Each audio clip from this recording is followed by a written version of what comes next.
তৃতীয় ও চতুর্থ প্রজন্মের ব্যাংকগুলো ক্লিনিক্যালি ডেড হয়ে গেছে, তাই এগুলো বন্ধ করে দেওয়া উচিত বলে মনে করেন সিপিডি।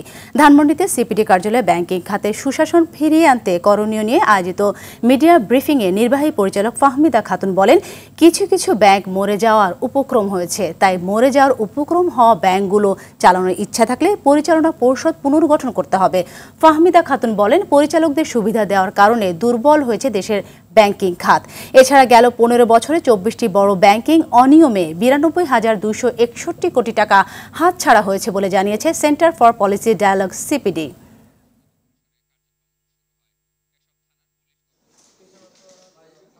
বোর্ডের সদস্য নির্বাচন করা কিংবা ব্যাংকের যে কর্মকর্তা উপরের প্রশাসনের মধ্যে যারা রয়েছেন, তারপরে ব্যাংকে যে লোন স্যাংশন করার প্রক্রিয়া, লোন পুনর্তফসিল করা, লোন রাইট অফ করা, এই ধরনের, এবং ব্যাংকের ভিতরে নিজেদেরও অনেক দুর্বলতা, যেমন ইন্টারনাল কন্ট্রোল কিংবা কমপ্লায়েন্স রিস্ক, এগুলি বিষয় রয়েছে। তাছাড়া আন্তর্জাতিক কিছু মানদণ্ড যেমন বেজেল 3, সেগুলোর যে প্রয়োজন, যেগুলোর সেই সূচকগুলোতে পারফর্ম করা রিকোয়ারমেন্টগুলি, সেগুলো পরিপালনে দুর্বলতা এগুলি রয়েছে।